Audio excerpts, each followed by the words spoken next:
Hello उनकी किताबों में Holocaust industry, reflections on the exploitation of Jewish suffering शामिल है। If you are new to the show, please hit that subscribe button. Also consider becoming a YouTube member, a Patreon, or donate small amount given in the link in the description box. Without further ado, let me welcome our guest tonight, Professor Norman Finkelstein. Professor Finkelstein teaches political science. His books include The Holocaust Industry, Reflections on the Exploitation of Jewish Suffering, Gaza, an Inquest into Gaza its an inquest martyrdom, into its and martyrdom his और उनकी latest नवीनतम book किताब है is Gaza's Gaza's grave diggers Grave an Diggers, inquiry into an corruption inquiry in high into places. corruption in professor high Finkelstein places. Indian global left में Professor आपका फिर से Finkelstein, स्वागत है। welcome back to Indian Global Left. Jullie began more than you. I want to discuss your latest article. मुझे on लगता an है Israeli report exhibition 26 मई on की allegations about रिपोर्ट raping, और sexual उसकी harassment आलोचना पर in आने से 2007. पहले I मेरे think पास today आपसे is day एक 26. व्यापक Before सवाल we है। get into the report and your critique, आपके I आकलन have में brought a ऐसे question मुंह for you. कहूँ What is- आपको what in क्यों your nähekt sense, Theobatsairis barens like or itna Minister aham Finkelstein, hangit sahe. the rape narrative becomes so important in the aftermath of October 7? उस सवाल के बस दो पहलू हैं। पहली बात यह है कि जाहिर है, दरअसल जाहिर नहीं, इजरायली प्रचार मुख्य रूप से अमेरिका की ओर केंद्रित है। प्रचार के घरेलू श्रोताओं को फिलिस्तीनियों या गाजा के लोगों को मारने के लिए बाहर निकलने हेतु बलात्कार जैसी बात से उकसाने की जरूरत नहीं है। इस समय उन्हें मारना इजरायलियों के लिए एक खेल बन गया है। ये वैसा है जैसे कोई बच्चा आवर्धक कांच से चींटियों को जलाए और उसमें उसे जो खुशी मिले। इसलिए aus keines Jutes was egal gerlo about der Barkanit se auch sorge nor gets a new feel easy more to me.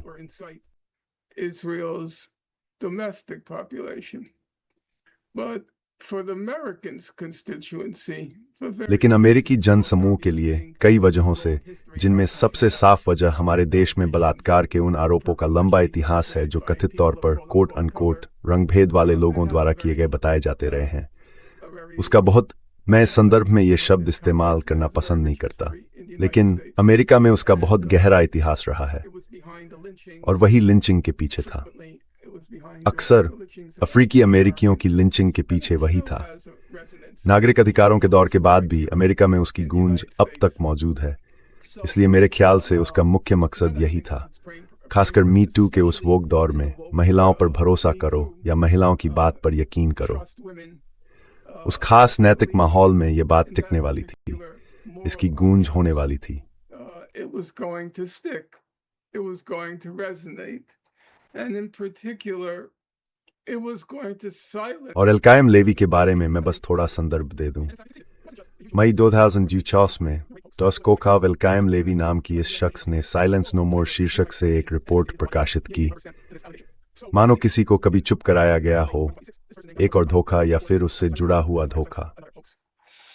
Or an ancillary hoax. And it ran to 300 pages. और वह 300 पन्नों की एक भारी भरकम रिपोर्ट थी।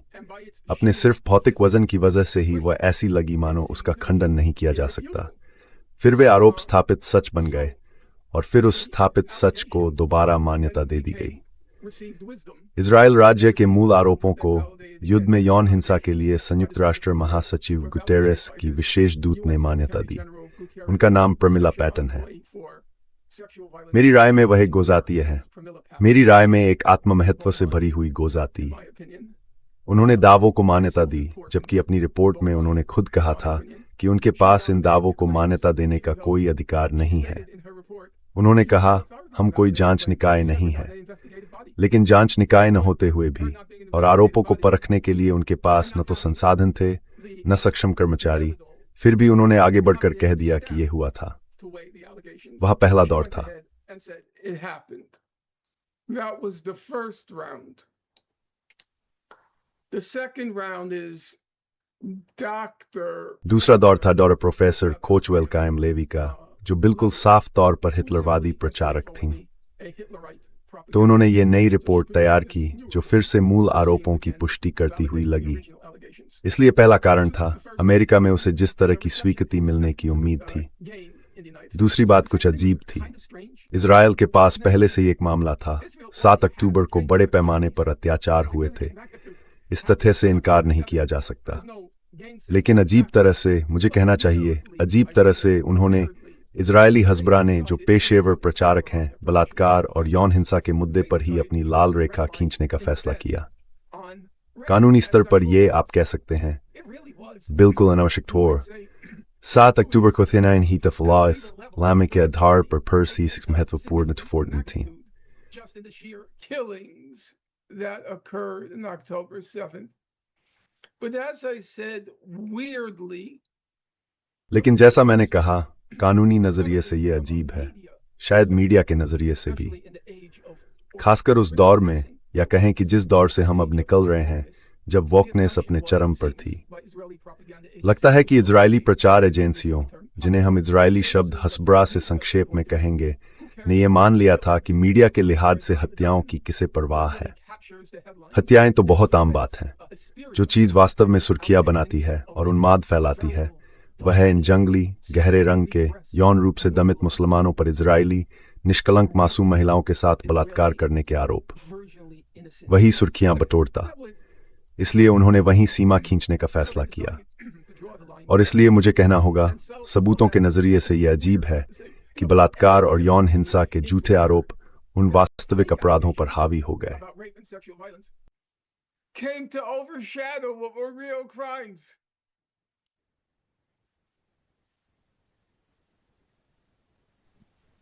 Right. I want you to ठीक है, मैं चाहता हूं कि आप हमारे दर्शकों को थोड़ा बताएं कि आपकी आलोचना क्या है।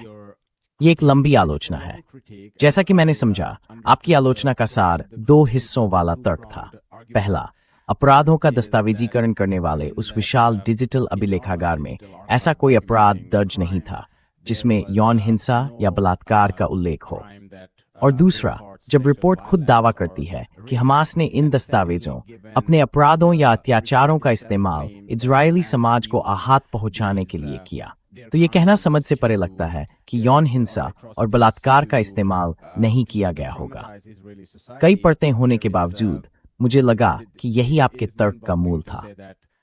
तो अगर आप उन कुछ परतों को खोलकर समझा सकें जिनके आधार पर आपने पूरी रिपोर्ट को खारिज किया, तो ये मददगार होगा।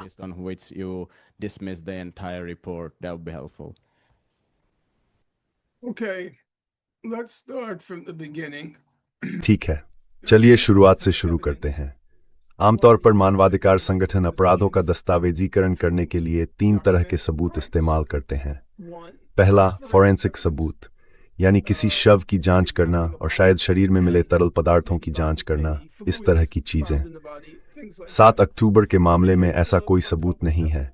यह दावा किया गया था। मुझे व्यक्तिगत रूप से यह दावा विश्वसनीय लगा। हालांकि मैं फॉरेंसिक पैथोलॉजिस्ट नहीं हूं, मैं एक आम व्यक्ति के तौर पर बोल रहा हूं कि 7 अक्टूबर को हुई हत्याओं का पैमाना ऐसा था जिसके लिए इजराइल तैयार नहीं था। उसके पास इतने कम समय में इतने सारे शवों को संभालने के लिए जरूरी कर्मचारी नहीं थे। और कम समय का मतलब यह है कि यहूदी अंतिम संस्कार की कुछ रस्में होती हैं। मेरा मानना है कि ये 24 या 48 घंटे होते हैं। जो माफ कीजिए, जरा यह फोर पीछे जनिगर। Let me just move back. There are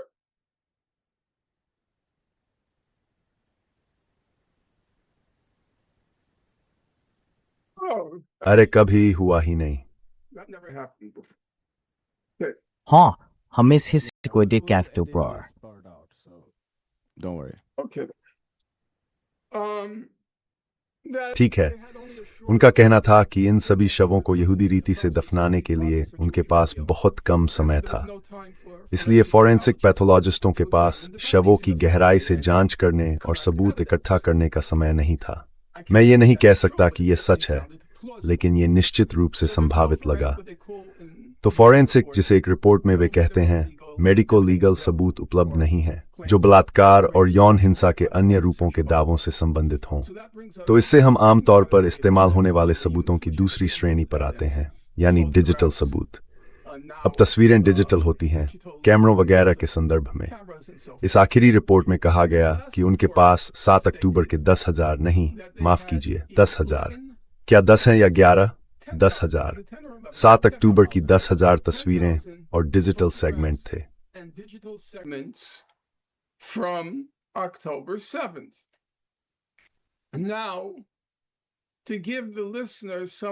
अब श्रोताओं को इसका अंदाजा देने के लिए 10,000, उन्होंने कहा कि एक शोधकर्ता को उनके इकट्ठा किए गए सारे सबूतों यानी डिजिटल सबूतों को खंगालने में 1,800 घंटे लगेंगे।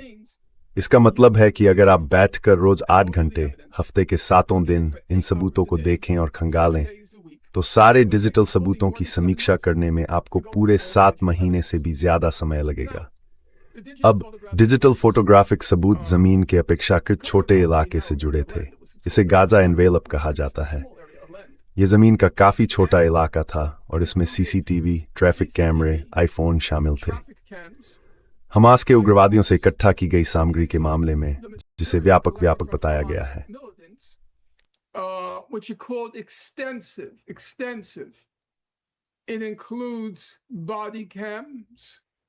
इसमें बॉडी कैमरे, डैश कैमरे, गोप्रो कैमरे शामिल हैं। यानी हमारे पास तस्वीरों और डिजिटल सबूतों का बहुत बड़ा भंडार है, जो भौगोलिक रूप से एक अपेक्षाकृत छोटे इलाके को कवर करता है, और उसमें हर कल्पनीय तरह के फोटोग्राफिक और डिजिटल सबूत है। फिर भी बलात्कार या यौन हिंसा की एक भी तस्वीर नहीं है, एक भी डिजिटल फ्रेम नहीं है, एक भी डिजिटल क्लिप नहीं है। यह अजीब है, सचमुच अजीब है। अब आयोग ने कुछ जगहों पर, नागरिक आयोग ने कुछ जगहों पर यह आरोप लगाया है कि हमास ने यौन हिंसा की तस्वीरें पोस्ट की थीं, कि उसने ऐसी तस्वीरें पोस्ट करने से परहेज नहीं किया, क्योंकि रिपोर्ट के मुताबिक इस यौन हिंसा का मकसद राष्ट्रीय भावना, राष्ट्रीय जज्बे को तोड़ना था।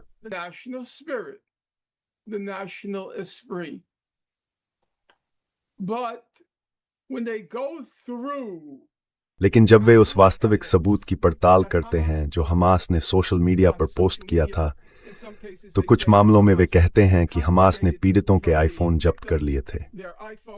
फिर हमास ने उनके सोशल मीडिया तक पहुंच हासिल की और मनोबल तोड़ने के इरादे से तस्वीरें प्रसारित की। जब वे उस सामग्री की सूची बनाते हैं, और वे से मेरा मतलब सिविल कमीशन है, जब वे अपने पास मौजूद तस्वीरों की सूची तैयार करते हैं, तो उसमें यौन हिंसा का कोई जिक्र नहीं है। वहां ऐसी चीज है जिसे शव का अपमान कहा जाता है। हाँ, अपमान के उदाहरण हैं, लेकिन यौन हिंसा के, बलात्कार या यौन हिंसा के दूसरे रूपों के कोई उदाहरण नहीं है। एमनेस्टी इंटरनेशनल ने साफ तौर पर कहा कि न सिर्फ हमारे पास इसका कोई उदाहरण नहीं है, बल्कि किसी ने अफवाह के तौर पर भी नहीं सुना कि ऐसा कोई फोटोग्राफिक या डिजिटल सबूत मौजूद है।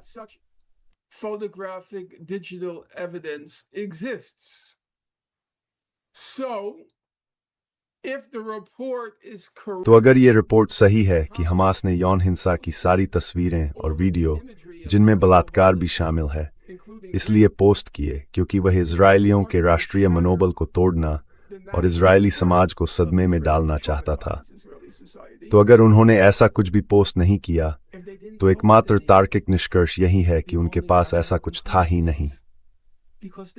और अगर उनके पास ऐसा कुछ नहीं था, तो एकमात्र तार्किक निष्कर्ष यही है कि ये हुआ ही नहीं। और फिर सिर्फ सबूत का तीसरा रूप है गवाहों या वास्तविक बचे हुए लोगों की गवाही। तो मैं इसे उल्टे क्रम में लेता हूं। 7 अक्टूबर के मामले में सार्वजनिक रूप से सिर्फ एक व्यक्ति सामने आया है जिसने कहा कि उसके साथ बलात्कार हुआ था। वह एक पुरुष था। हम उसका नाम नहीं जानते, शायद इजरायली जानते हों। मैं सिर्फ दस्तावेजों के आधार पर बोल रहा हूं। मेरा ख्याल है कि दस्तावेजों में उसे पीरियड के नाम से दर्ज किया गया है। मेरा मानना है कि यही उसका दस्तावेजों में उल्लेख है।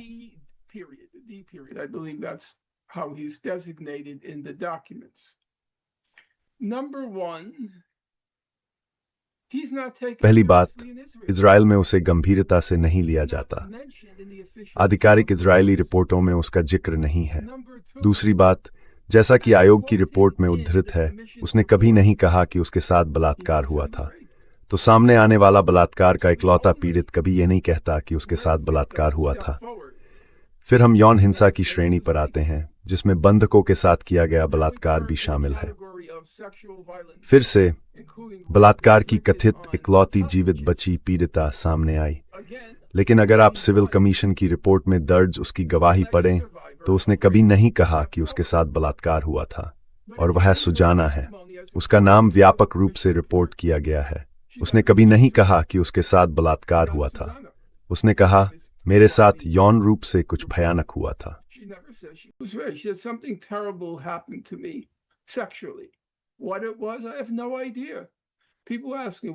वो क्या था, मुझे कोई अंदाजा नहीं है। लोग मुझसे पूछते हैं, आपको क्या लगता है क्या हुआ था? मुझे नहीं पता। मुझे हैरानी है कि उन्होंने बस उससे पूछ क्यों नहीं लिया। वह हर जगह रही है। वह हमास द्वारा बलात्कार की पोस्टर वुमन बन गई। उन्होंने उससे पूछ क्यों नहीं लिया?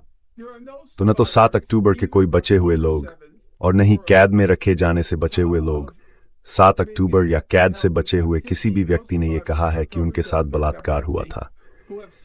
कोई डिजिटल सबूत नहीं है, कोई फोटोग्राफिक सबूत नहीं है, तो फिर सिर्फ गवाह ही बचते हैं।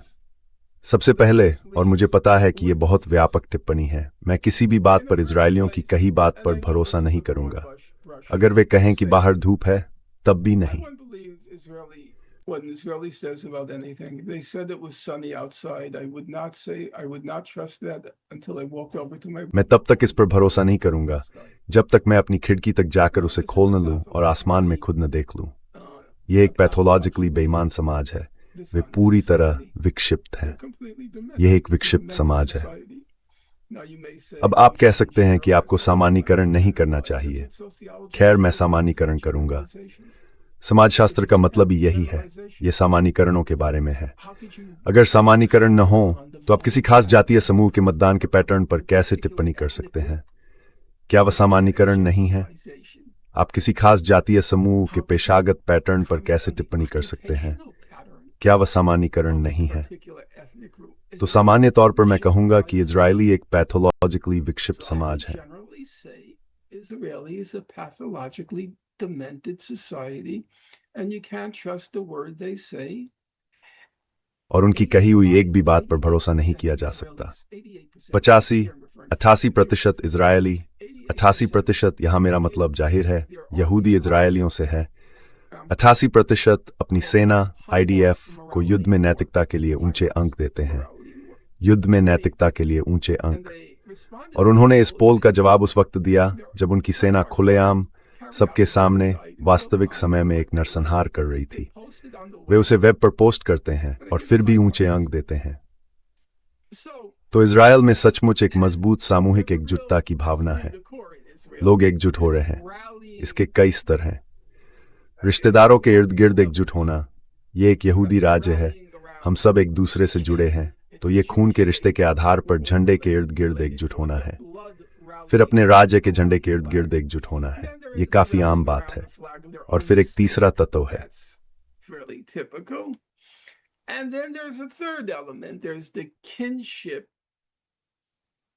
उनके बीच रिश्तेदारी या खून का जुड़ाव है।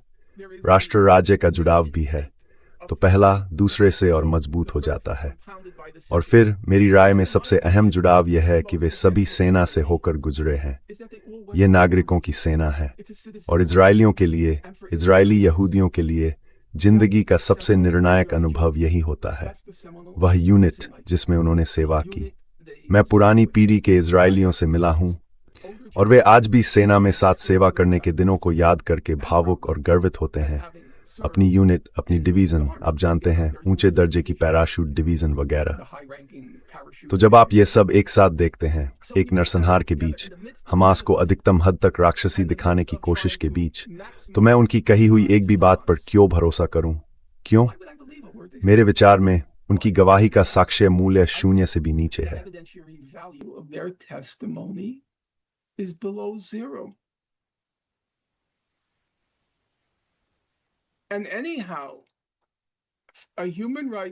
और फिर भी किसी मानवाधिकार संगठन के पास सबूतों के प्रमाणिक महत्व का आकलन करने के लिए प्रमाण का एक मानक होता है। और प्रमाण का मानक है गवाह, साथ में डिजिटल सबूत। डिजिटल सबूत न हो तो उस सबूत का कोई प्रमाणिक महत्व नहीं होता। अब आप कह सकते हैं बंधकों के पास डिजिटल सबूत कैसे होते। आप जो कह रहे हैं वो तो पागलपन है, लेकिन आपके मुताबिक यानी सिविल कमीशन के मुताबिक हमास जानबूझकर बंधकों को गैरकानूनी ढंग से कैद में रखने की तस्वीरें ले रहा था। वह बंधकों की तस्वीरें उनके परिवारों को भेज रहा था। वे यही कहते हैं ताकि उनके परिवार टूट जाएं। तो फिर कैमरे पर रिहा किए जाने की गुहार लगाते बंधकों की तस्वीरें थीं। बेहद कमजोर और कुपोषित दिख रहे बंधकों की तस्वीरें थीं। तो फिर उन्होंने बंधकों के साथ बलात्कार और यौन हिंसा किए जाने की तस्वीरें वापस क्यों नहीं भेजी? क्या हुआ?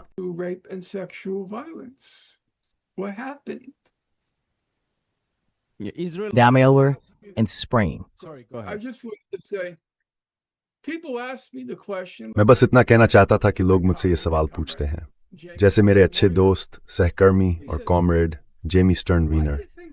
उन्होंने कहा, आपको क्यों लगता है कि उन्होंने ऐसा किया? यानी सिविल कमीशन की रिपोर्ट आने तक इजरायली हज़बारा जो आंकड़ा फैला रहा था वह था 5,000 फोटोग्राफिक तस्वीरें और डिजिटल सेगमेंट। फिर उन्होंने इसे दोगुना करके 10,000 कर दिया।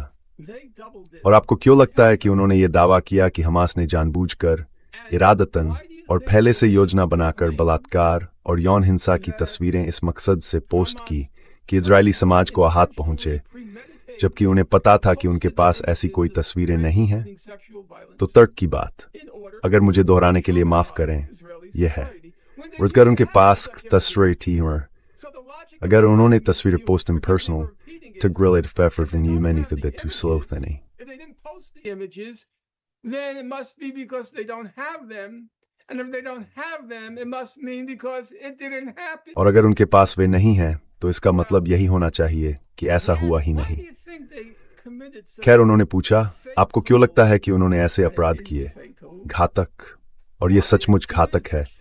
वे अपना मामला पेश करने में इतनी घातक गलतियां क्यों कर रहे हैं? जवाब सीधा है, क्योंकि कोई ध्यान ही नहीं देता। जब उनका पक्ष सामने आया तो मैंने इस कार्यक्रम से पहले ही जांच की। आप भी खुद देख सकते हैं। मुझे जिज्ञासा हुई। मैं 7 अक्टूबर की यौन हिंसा वाले विकिपीडिया पेज पर गया। मुझे जानना था कि क्या उन्होंने पोस्ट किया, क्योंकि आम तौर पर उसे बहुत जल्दी अपडेट कर दिया जाता है। क्या उन्होंने उस पर कुछ डाला? क्या उन्होंने मेरी पोस्ट पर कोई टिप्पणी की? नहीं। और मेरा मानना है कि वे कभी करेंगे भी नहीं।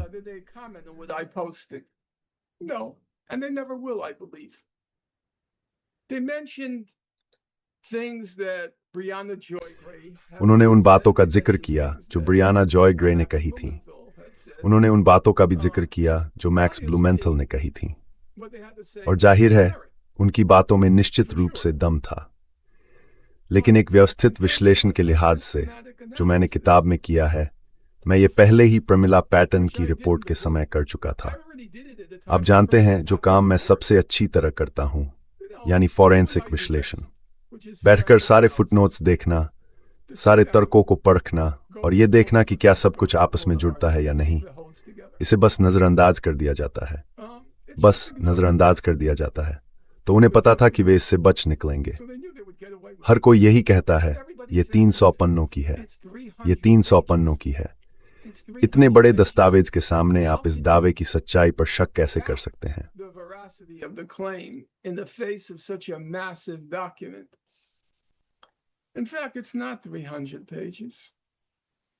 दरअसल ये 300 पन्नों का नहीं है। इन 300 पन्नों में से करीब आधे में कच्चे सबूतों की बात है। अगर मैं गलत नहीं हूं तो पन्ना 50 से 130 तक, और फिर सब हर हिस्से को बार बार दोहराया गया है।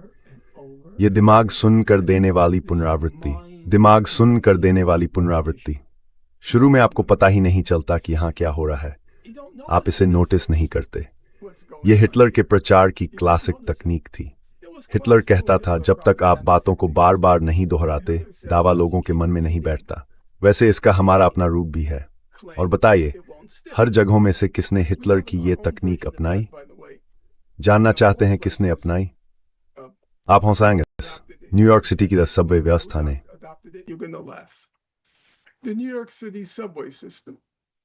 Now you're thinking to yourself, what the hell is he? अब आप मन ही मन सोच रहे होंगे So I'll tell you what. ये आखिर किस बारे में बात कर रहा है। It used to be तो मैं आपको subway बताता cars हूं long कि मैं किस before बारे में you बात were कर रहा even हूं। conceived. ये सबवे की बोगियों में हुआ करता था। आपके गर्भ में आने से भी पैदा होने की तो बात ही छोड़िए। सबवे की बोगियों में ऐसा होता था, ऊपर आपको एक विज्ञापन दिखता, एक उत्पाद का विज्ञापन, फिर दूसरे उत्पाद का विज्ञापन, फिर किसी और उत्पाद का विज्ञापन। तो जाहिर है किसी पीआर वाले ने माइन काम्फ में प्रचार वाले अध्याय को पढ़ा और समझ लिया कि इस तरह काम नहीं चलेगा।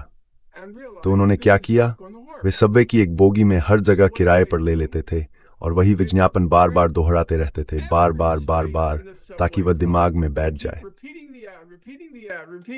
Repeating the ad to make it stick.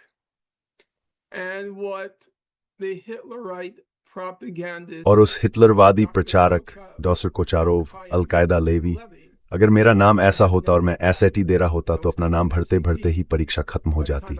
लेकिन वो बात फिर कभी, उसने हिटलर वाली तकनीक अपनाई और बार बार बार बार बार बार वही बातें दोहराती रही। कभी कभी तथाकथित सबूत के उसी हिस्से को एक ही पैराग्राफ में 2 बार, एक ही फुटनोट में 2 बार दोहराती थी। ये पूरी तरह पागलपन था। और फिर हिटलर की दूसरी तकनीक। बहुत से लोग नहीं समझते कि बिग लाई यानी हिटलर के बड़े झूठ का मतलब क्या है। हिटलर की बिग लाई तकनीक यह है कि वह हर कोई छोटे छोटे छोटे झूठ बोलता है। Everybody makes small lies.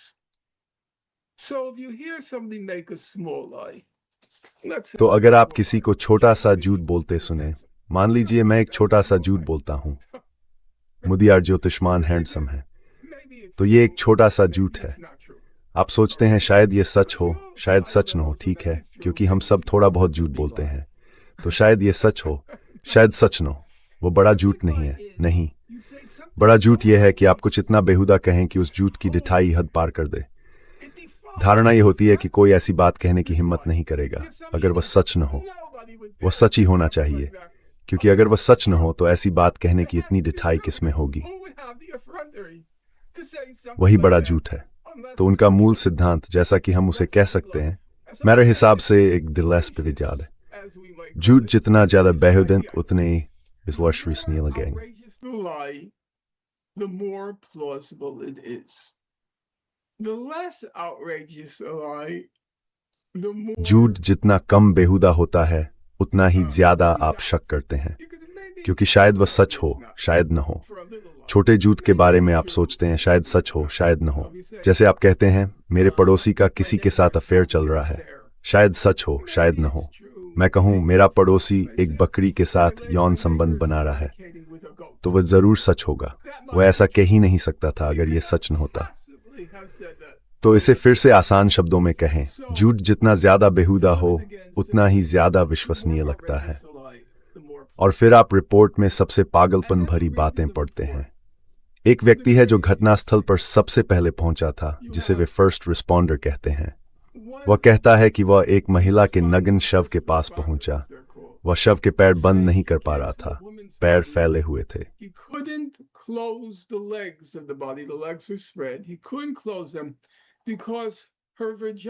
वह उन्हें बंद नहीं कर पाया क्योंकि उसकी योनि एल्यूमिनियम के डिब्बों से भरी हुई थी, एल्यूमिनियम के डिब्बों से ठूस कर भरी हुई। मानो ये हमास के लोग गाजा आने से पहले स्थानीय सुपरमार्केट की अलमारियों से कैंपबेल सूप के सारे डिब्बे साफ कर गए हों और अपने ऑपरेशन के बीच में ये रिकॉर्ड तोड़ने की कोशिश कर रहे हों कि किसी महिला की योनि में कैंपबेल सूप के कितने डिब्बे ठूसे जा सकते हैं। ये जैसे पूरी तरह पागलपन था। मेरा मतलब है, अगर आप कुछ विवरण पढ़ें, और मुझे नहीं पता कि आप लेख में कहां तक पहुंचे थे। अगर आप कुछ विवरण पढ़ें, मैंने लेख पूरा पढ़ लिया, ठीक है। जहां तक हम बता सकते हैं, एकमात्र चीज जो उन्होंने किसी महिला की योनि में नहीं ठूसी वह थी बाथरूम का सिंक, टॉयलेट बाउल और स्थानीय petrol pump. Was the bathroom sink, the toilet bowl, and the local gas station. Completely nuts. But बिल्कुल पागलपन। लेकिन वह हिटलर वाली तकनीक अपना रही थी। वह इस तरह की बातें गढ़ ही नहीं सकती, वह जरूर सच कह रही होगी। फिर पूरी चीज पर मेटा की पूर्व सीईओ शेरिल सैंडबर्ग जैसे लोगों ने कब्जा कर लिया, उसे अपना लिया। उन्होंने एक डॉक्यूमेंट्री फिल्म बनाई जिसका नाम है स्क्रीम्स बिफोर साइलेंस। असल में मुझे नहीं पता आपकी यिडिश कितनी अच्छी है, लेकिन इसका नाम श्लॉक बिफोर शाइस होना चाहिए था। आपके चेहरे से लग रहा है कि आपको नहीं पता इसका मतलब क्या है। श्लॉक का मतलब कचरा होता है, शाइस का मतलब है SHIT। तो श्लॉक बिफोर शाइस, जिसमें वह अपने आईफोन पर हमास द्वारा महिलाओं पर किए गए यौन अत्याचारों की एक तस्वीर देख रही हैं और कहती हैं, ओह माय गॉड। वह कैमरे के लिए भावनाएं दिखा रही हैं। She's emoting for the camera. I challenged her. I recently did an interview with Tucker Carlson. मैंने उसे चुनौती दी। I said she's full मैंने हाल ही में टकर कार्लसन के साथ एक इंटरव्यू किया। मैंने कहा वह बकवास कर रही है। मैंने यही शब्द इस्तेमाल किया। मुझे नहीं पता एडिटिंग से क्या बच पाया, और हमें सार्वजनिक रूप से हिसाब करना चाहिए कि यह सब गढ़ा गया था या नहीं। वैसे जब मैंने लेख पोस्ट किया तो लोगों के कुछ गुस्से भरे ईमेल आए। उन्होंने कहा, उन सभी लोगों का क्या जो मारे गए। मैंने कहा, मैं इससे इनकार नहीं करता। मेरा मानना है कि आपका विवाद मुझसे नहीं, इजराइल राज्य से है। उनसे पूछिए कि उन्होंने इसे क्यों गढ़ा और फिर इस छलावे को पूरी ताकत से क्यों आगे बढ़ाया। 7 अक्टूबर को मारे गए लोगों की याद को बदनाम करने वाले वे थे, मैं नहीं। मैं इसे मानता हूं।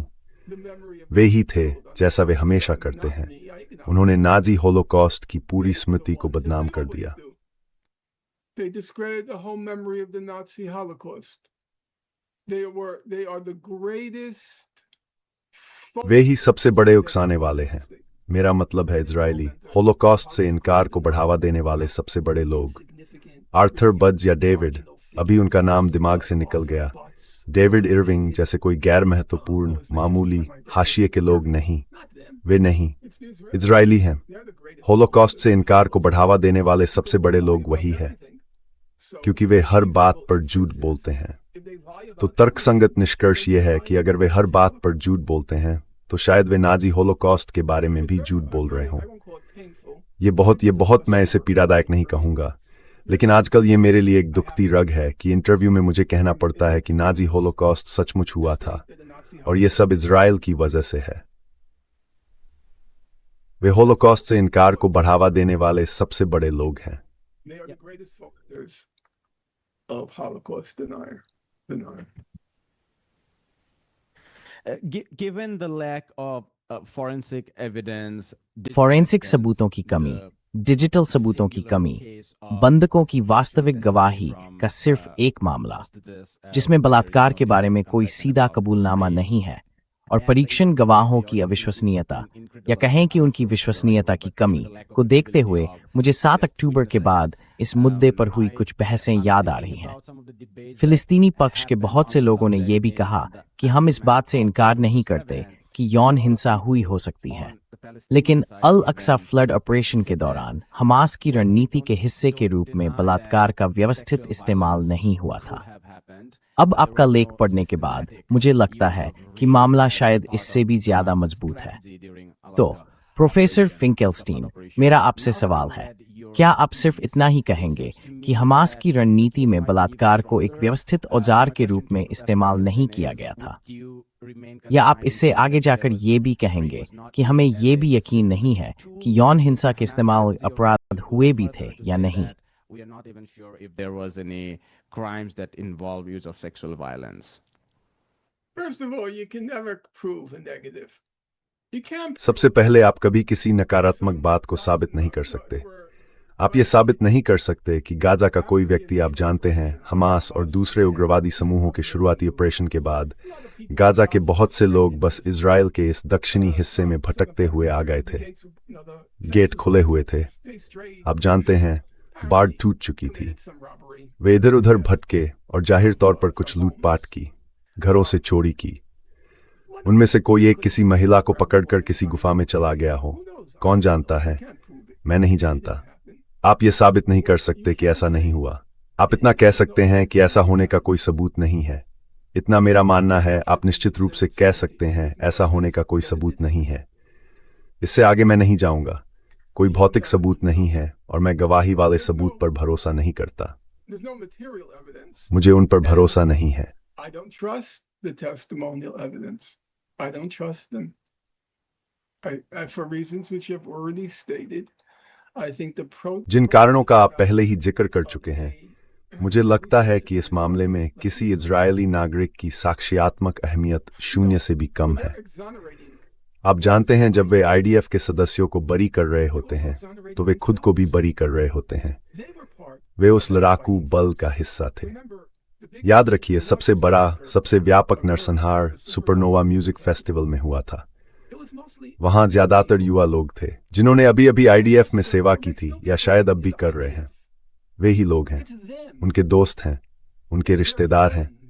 ये कहें तो सिर्फ उनके खिलाफ आरोप पत्र नहीं है, ये उनके और हमारे खिलाफ आरोप पत्र है।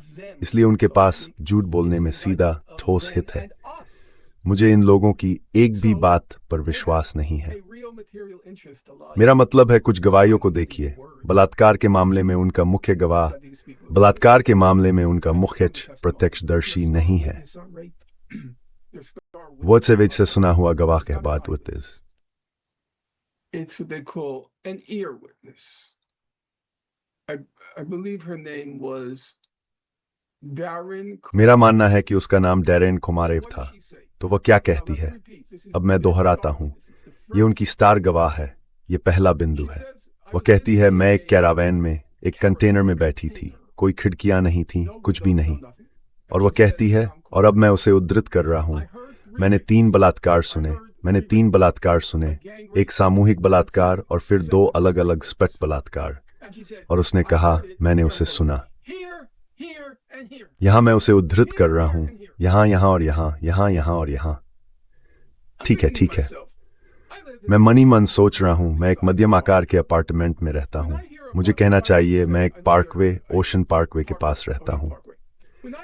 जब मैं घंटी सुनता हूं तो मैं ये नहीं बता पाता कि वह मेरे दरवाजे की घंटी है या बाहर की कोई घंटी।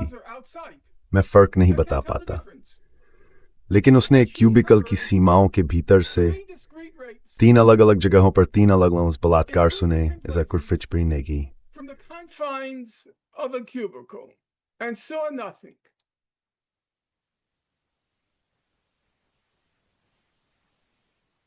She says, वो कहती हैं कि उन्होंने एक व्यक्ति को उसकी गर्लफ्रेंड के सामने गोली मार दी। in front of his girlfriend. उन्हें ये कैसे पता? How would she know that? उन्हें ये भी कैसे पता कि वे बॉयफ्रेंड और गर्लफ्रेंड थे? आपको ये कैसे पता? How do you know that?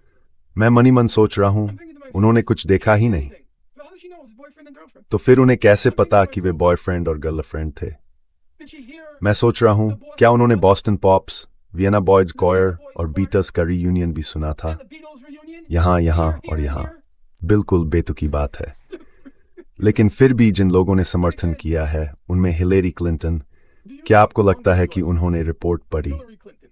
Sherrill Sandberg, You think she read the report? क्या आपको लगता है कि उन्होंने रिपोर्ट पढ़ी? Sheryl Sandberg. Do you think she read the report?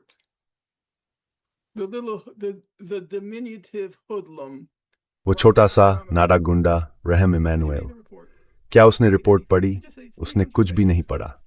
वे बस कहते हैं कि यह 300 पन्नों की है। No one read the report. किसी ने रिपोर्ट नहीं पढ़ी। Sure. किसी ने रिपोर्ट नहीं As पढ़ी। certain as I am. मुझे पूरा यकीन है, उतना ही यकीन जितना कि मुझे है कि मैं अब ज्यादा समय तक नहीं रहने वाला। No one जितना read मुझे इसका यकीन है, उतना ही यकीन है कि किसी ने रिपोर्ट नहीं it. पढ़ी। It was so नहीं, boring.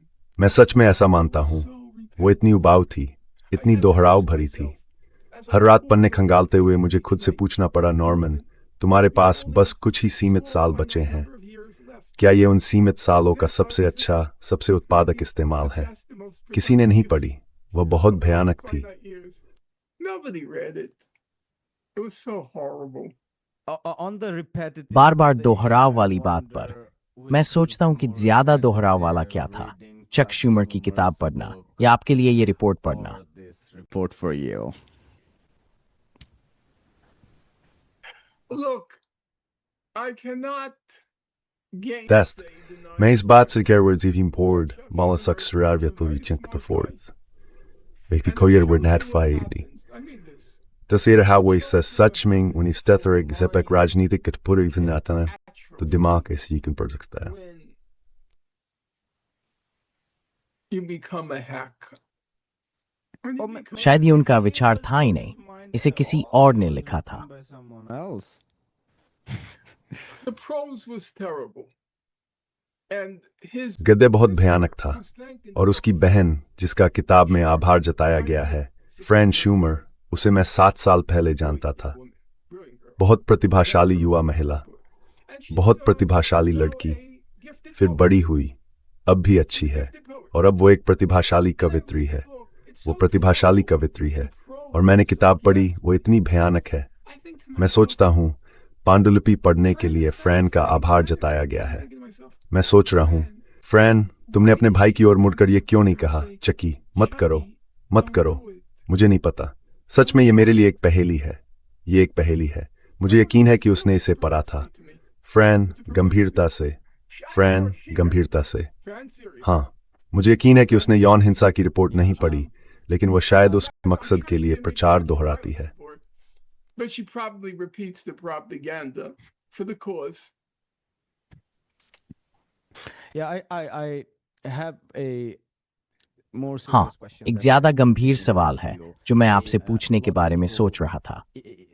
बहुत से लोग, जिनमें फिलिस्तीनी पक्ष के लोग भी शामिल हैं, या यूं कहूं कि ज्यादातर फिलिस्तीनी पक्ष के लोग कहेंगे कि 7 अक्टूबर को वास्तव में क्या हुआ था। ये जानने के लिए हमें एक गंभीर, स्वतंत्र जांच आयोग चाहिए।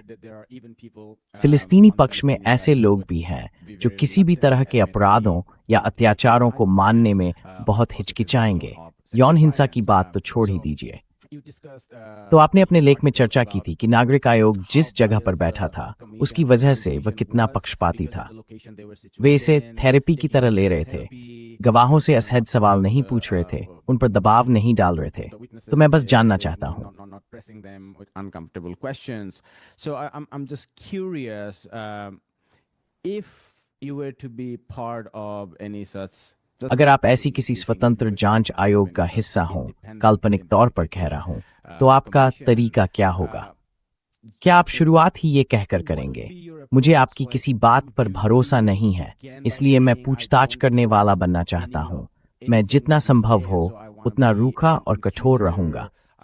मैं ये एक पद्धति के सवाल के तौर पर पूछ रहा हूं। या फिर आप गवाहियों को पूरी तरह किनारे रख देंगे और किसी दूसरी जगह सबूत तलाशेंगे, शायद भौतिक सबूत, शायद कहीं और। अगर ऐसा कोई स्वतंत्र जांच आयोग बनाया जाए तो उसका तरीका क्या होगा? मुझे पता है कि इसकी संभावना बहुत कम है, लेकिन मैं सिर्फ तरीकों को लेकर अपनी जिज्ञासा के कारण पूछ रहा हूं कि वह तरीका क्या होगा। मुझसे ये सवाल पूछा गया है। I've been asked that question. Am I setting a too high? मुझसे ये सवाल पूछा गया है, क्या मैं इजरायलियों के लिए बहुत ऊंचा मानदंड तय कर रहा हूं? जब मैं कहता हूं कि मैं उनकी कही किसी भी बात पर भरोसा नहीं करूंगा, तो क्या मैं मानदंड बहुत ऊंचा रख रहा हूं? और मैं मानता हूं कि ये एक ऊंचा मानदंड है। लेकिन मैं सवाल पूछता हूं, अगर ऑश्विट्ज़ के पहरेदार कहते कि वहां कोई गैस चैम्बर नहीं थे, तो क्या आप उन पर विश्वास करते? मैं नहीं करता। एक सामान्य सिद्धांत यह कि आप उस सबूत को ज्यादा महत्व देते हैं जो किसी के हित के खिलाफ हो, बजाय उस सबूत के जो उसके हित में हो। आपके श्रोताओं के लिए इसका सीधा मतलब यह है, अगर हिटलर कहता कि कोई गैस चैम्बर नहीं थे, तो यह साफ तौर पर उसके हित में होता। इसलिए आप उसे बहुत कम सबूत के तौर पर महत्व देते। लेकिन अगर हिमलर कहता कि गैस चैम्बर थे, तो आप उसे बहुत ज्यादा सबूत के तौर पर महत्व देते, क्योंकि आप उसके एम्ब्रॉइंग test of evidentiary value to it because it's against his interest. The problem with the Israelis is, as I said, because of the nature of इजरायलियों के साथ समस्या यह है कि जैसा मैंने कहा, उस समाज की प्रकृति, रिश्तेदारी के बंधन, सेना के बंधन, जनमत में एक राय, IDF की नैतिकता को 88% लोगों का ऊंचे अंक देना। जब आप इन सारे कारकों को जोड़ते हैं, तो मुझे उनकी बातों को किसी भी तरह का साक्ष्यात्मक महत्व देना संभव नहीं लगता। ये उनके हित में है। ये उनके हित में है। मेरा मतलब है, ये बहुत चौंकाने वाली बात है। वियतनाम युद्ध के दौरान, आप जानते हैं, 1968 तक जमीनी सैनिक 1965 में, मार्च 1965 में भेजे गए थे। 1969 तक ऐसे सैनिकों के बहुत मजबूत संगठन बन चुके थे जो वापस आए और उन्होंने जो हुआ था उसकी निंदा की। एक था जिसे कहा जाता था मैं यहाँ याददाश्त के आधार पर बोल रहा हूँ। Winter soldier investigation. वॉशिंगटन में सभाएं होती थीं, जहां सैनिक अलाव में अपने मिले हुए मेडल फेंक देते थे। वियतनाम में जो हुआ उसे लेकर सैनिकों के बीच बड़ा असंतोष था।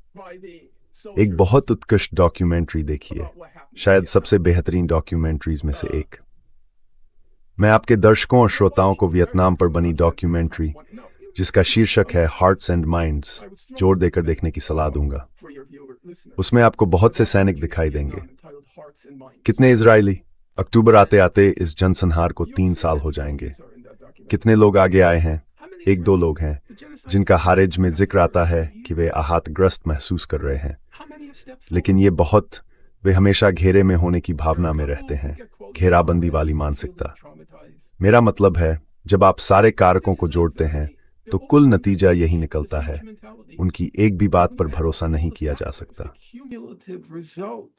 Can't trust the word they say. You can. They're a nation of. आप कह सकते हैं, वे बच्चों के हत्यारों का एक राष्ट्र है। सिर्फ वे लोग नहीं जो निशानेबाजी के अभ्यास की तरह बच्चों, छोटे बच्चों और बच्चों को सिर और सीने में गोली मारते हैं। सिर्फ वे लोग भी नहीं जो ड्रोन को निर्देश देते हैं कि बच्चों के सिर, सीने और शरीर के दूसरे हिस्सों में गोली चलाए। फिर भी आप कह सकते हैं कि एक चुनिंदा समूह है। ऐसा नहीं है, मास मान लेते हैं। ये एक चुनिंदा समूह है। गाजा में नरसंहार के दौरान सब इस बात पर सहमत थे। सब मानते थे कि इजराइल भूख को युद्ध के हथियार के तौर पर इस्तेमाल कर रहा था। इस पर कोई बहस नहीं थी।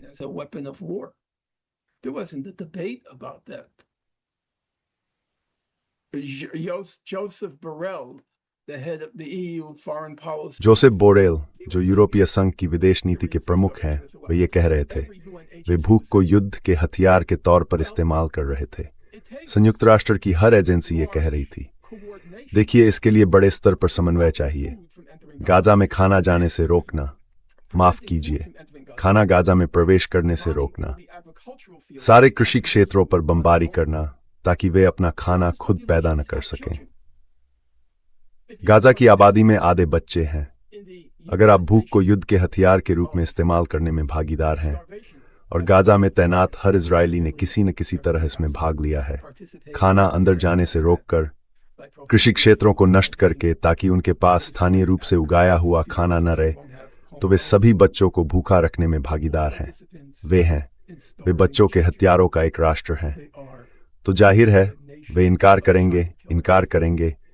करेंगे और साथ ही हमास की बुराई की पुष्टि करेंगे, उसे दोहराते रहेंगे।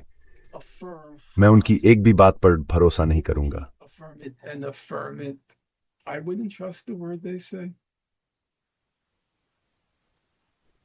I have one closing question and that's going beyond. मेरा एक आखिरी सवाल है। ये लेख के दायरे से थोड़ा आगे जाता है और शायद विषय भी थोड़ा बदलता है, लेकिन मैं आपसे ये कुछ समय से पूछना चाहता था। ये असल में एक दार्शनिक सवाल है कि ऑपरेशन अल-अक्सा फ्लड के हिस्से के तौर पर अलग अलग हमास लड़ाकों ने जो किया, क्या उसे अपराधों की श्रेणी में रखा जा सकता है? अपने कुछ विचार बताने के लिए मुझे इस ऑपरेशन को एक विद्रोह के रूप में देखने का आपका समग्र ढांचा या नैट टर्नर के विद्रोह से इसकी तुलना बहुत प्रभावशाली लगती है, और मुझे लगता है कि ये एक बहुत सही ढांचा है। फिर भी कुछ अत्याचार ऐसे हैं जो उन व्यक्तियों पर किए जाते हैं जिन्हें हम जिम्मेदार ठहरा सकते हैं, लेकिन बहुत प्रत्यक्ष स्तर पर कम से कम उस खास समय पे उनके अपने कार्यों से अलग भी हो सकते हैं।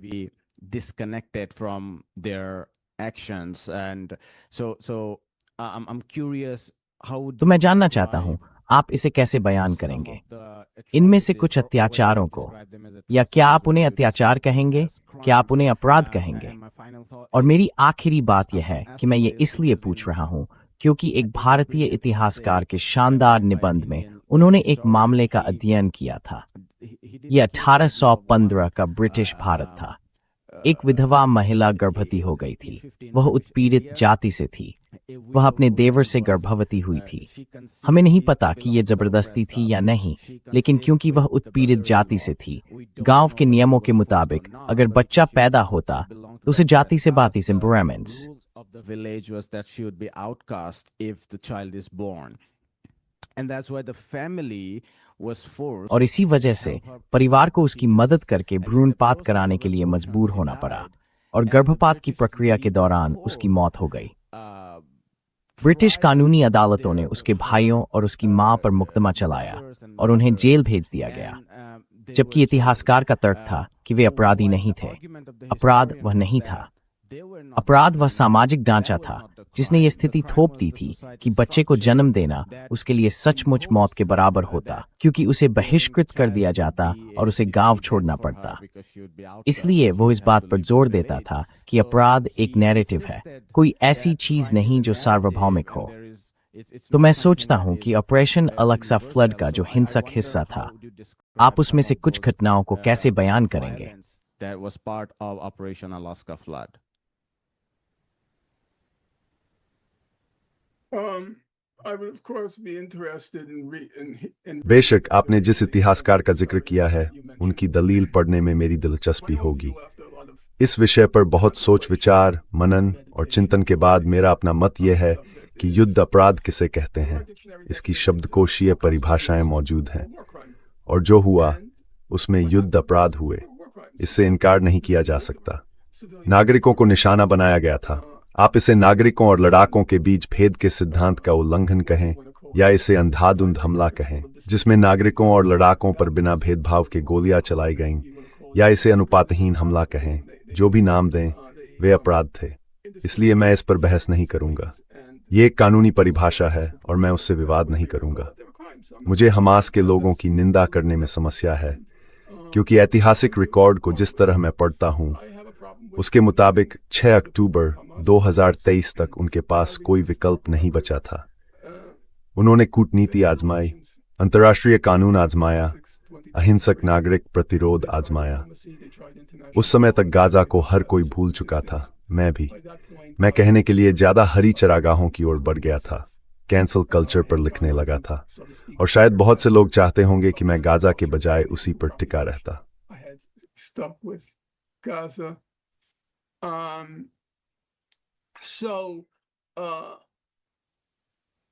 तो उन्होंने जो किया, मेरी राय में उसमें कोई बड़ी रणनीतिक सोच नहीं थी, वो बस एक दांव था।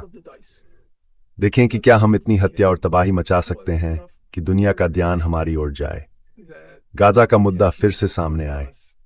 उनके पास कोई व्यापक दृष्टि नहीं थी, क्योंकि नेताओं में से किसी को लें, जैसे याह्या सिनवार, उसने इजराइल की जेल की कोठरी में 20 साल बिताए थे।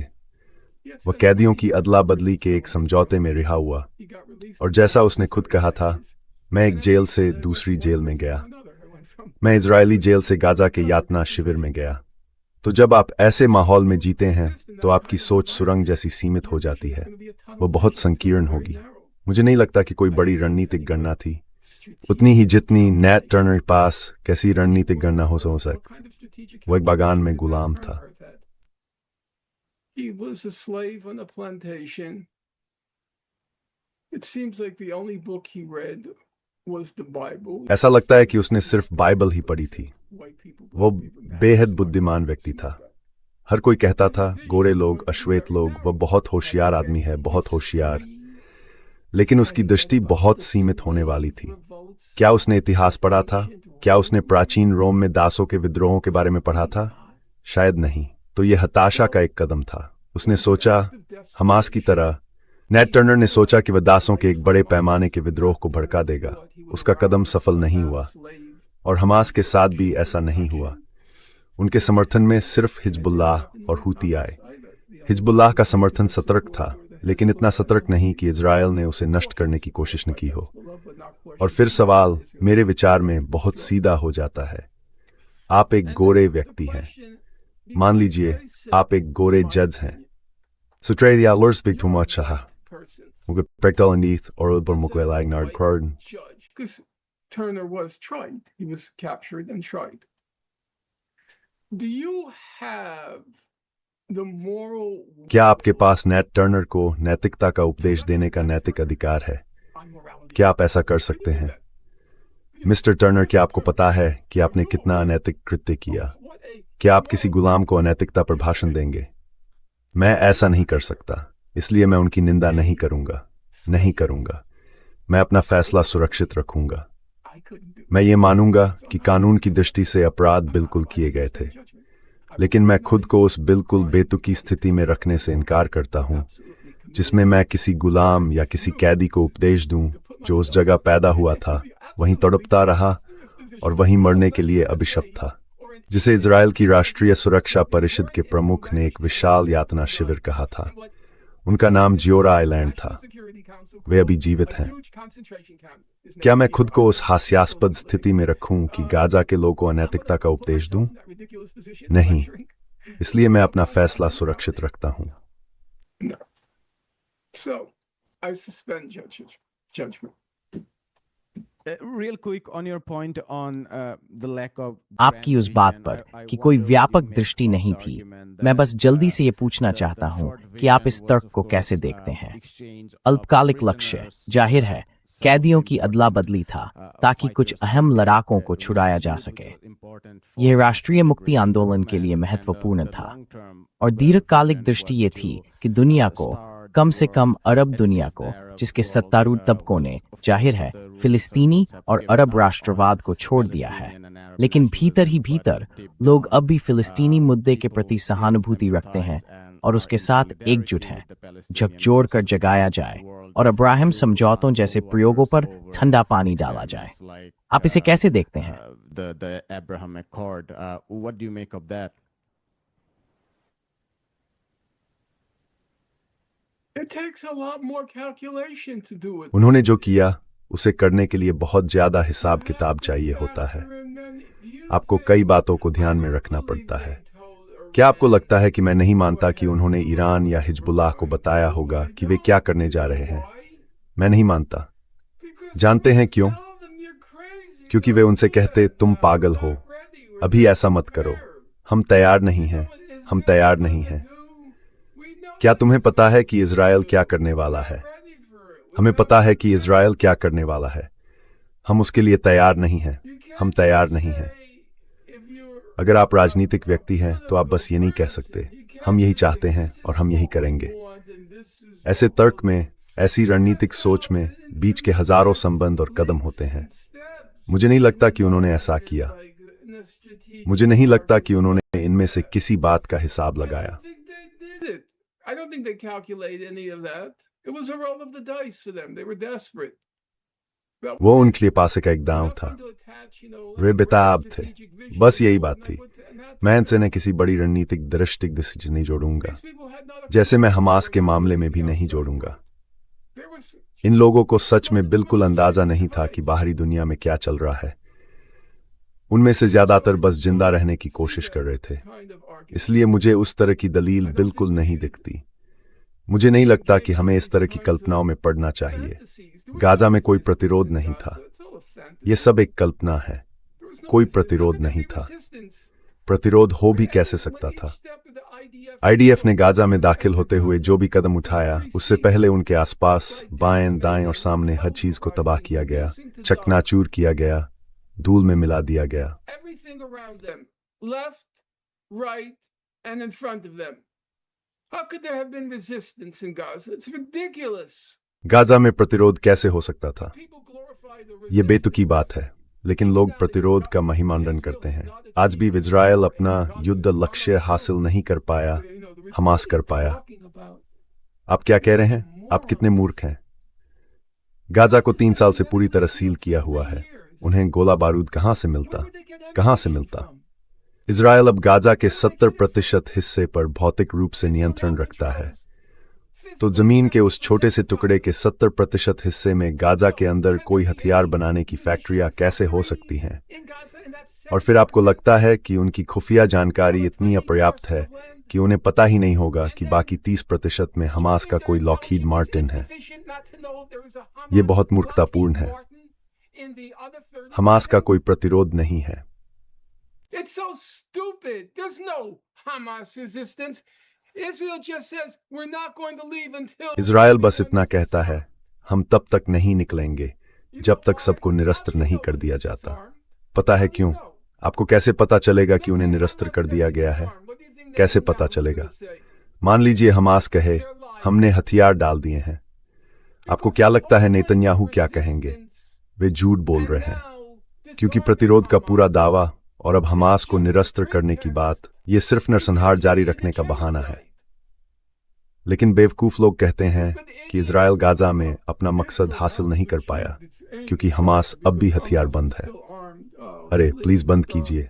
क्या आपने गाजा में किसी लड़ाई के बारे में सुना है? कोई जीती हुई लड़ाई? मुझे एक लड़ाई का नाम बताइए। क्या एक भी लड़ाई की खबर आई है? इन 3 सालों में Ebst the Radavanantith used to the fifth wide. Wakitsared Nhank. Wake bus that art me, the stone that hour they struck the dwine you. I heard about a couple of ambushes at the very beginning. That was it. बस यही था। तो Hamas की रणनीतिक सोच, Hamas का सशस्त्र प्रतिरोध, ये सब पूरी तरह कल्पना है। ये मेरी राय है। आप बस इजराइल के बड़े झूठ का साथ दे रहे हैं। और आपको पता है गाजा में बड़ा झूठ क्या है? जानना चाहते हैं कि बड़ा झूठ क्या है? बड़ा झूठ यह है कि इसे युद्ध कहा जाता है। यही बड़ा झूठ है। गाजा में कभी युद्ध था ही नहीं। मुझे याद है जब वे मेरी दिवंगत मां के साथ जो हुआ उसे युद्ध बताते थे तो उन्हें कितना आक्रोश होता था। वो कहती थी आहारम हो रहा गया थी। क्या वो युद्ध था? वो तो सनहोव। हम तितल चट्टोज ये टॉरवर्ड, हम इधर भागते थे, वे हम पर रोशनी दे ट्रिबर, रोशनी पलती टॉरवर्ड, हम उधर भाग जाते थे। हम इधर भाग और हैविंग एक वर्ड नीस।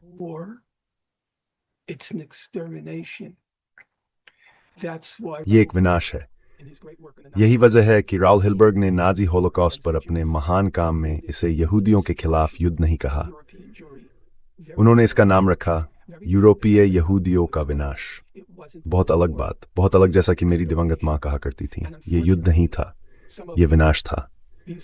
और दुर्भाग्य से ये कुछ नकली चे गेवारा हमास के प्रतिरोध की अपनी बेतुकी कल्पनाओं के जरिए इजरायली स्टार्कहाफ्टवर्ड फिर किसी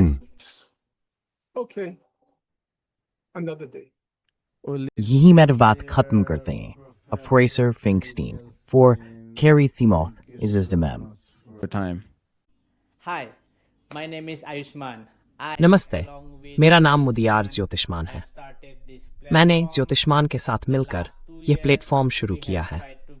पिछले 2 वर्षों में हमने वामपंथी और प्रगतिशील ताकतों के लिए कंटेंट बनाने की कोशिश की है। अब तक हमने अर्थशास्त्रियों, इतिहासकारों, राजनीतिक टिप्पणीकारों और कार्यकर्ताओं के इंटरव्यू किए हैं। अगर आपको अब तक हमारा कंटेंट पसंद आया है और आप चाहते हैं कि हम वामपंथ के लिए एक आर्काइव तैयार करें, तो आपसे मेरी 2 अपीलें हैं। कृपया इस उद्देश्य के लिए दान देने पर जरूर विचार करें। लिंक नीचे डिस्क्रिप्शन में है। और अगर आप ऐसा नहीं कर सकते तो दुखी मत होइए। आप हमेशा हमारे वीडियो को लाइक कर सकते हैं और उन्हें अपने साथियों के साथ शेयर कर सकते हैं। आखिर में सब्सक्राइब बटन दबाना मत भूलिए। Finally, don't forget to hit the subscribe button.